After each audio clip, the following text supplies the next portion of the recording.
Hello, my Rotary family. I'm here in a cabbage patch along with my good friend Wen Huang, who is the editor-in-chief of the Rotary magazine. Wen, this is a pretty cool place to be sitting, and tell us a little bit about these cabbages. President Chen, we are right now in the middle of this cabbage field. We're in Siji Pingtai village. It's famous for the cabbages, and then their cabbages are sold all over Taiwan. If you go to any of the markets, you see them, and we tried some last night. We picked these last night, and then they had a hot pot where we actually put the cabbage in, and we cooked it and ate it. It was delicious. It was, and they look beautiful too.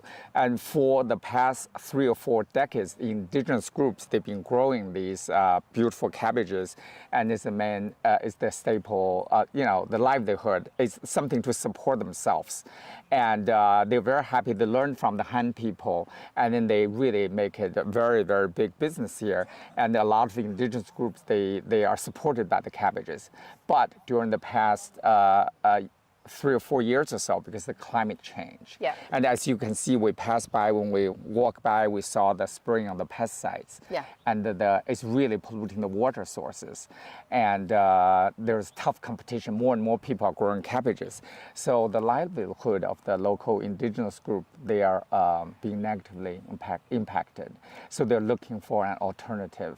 Well, and that's why we're here, because there's an incredible global grant that's taking place where they're going to transition this property into chestnut trees. And underneath the chestnut trees, within a couple of years, very valuable truffles are going to be growing. And I think from the global grant information we have, it's going to increase their yield by about 15%. Right. That's huge. Right. It's the great things about the chestnuts is on the ground they have chestnuts, they can harvest it, and also underneath the truffles. So for them, it's a great improvement because it won't be as labor intensive. They won't use too much pesticides too, right? And also the most important thing is when they develop these farms, they can attract tourists, they can develop the service industry. It's the way to keep young people in the village, because during the past that we talked to some indigenous people, they were saying that how young people are leaving the villages to go to Taipei and to look for better economic opportunities. Well, even yesterday we saw some of the farmers 70 and 80 years old in the field working on and tending the crops. That's very labor intensive. Very labor intensive. Yeah, and the men, women, they all work in the field together. I think it's the project's going to have great potential, and they are very excited about that. You can see from the past 2 days, the families, they came and they meet with you, and they're very excited about the help that Rotary helps, because we'll not only help them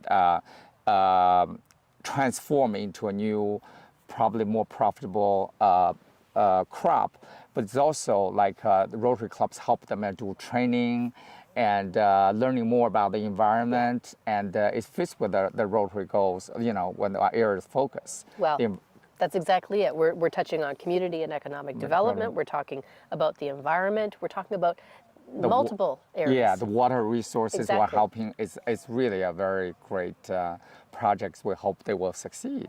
Well, this is something that I'm immensely proud that we've had a chance to come and be able to support and see. And this is something that we're going to be focusing on over the next couple of years as we start to see these crops transition. And I think it's a best case model that we can use and scale, not only here in Taiwan, but probably in other places as well. And so it's a great opportunity to see the relationship between government, the university that's here providing expertise, our Rotary family, and the indigenous farm community. So stay tuned. I think we're going to have a lot more about this story that we're going to share in the future.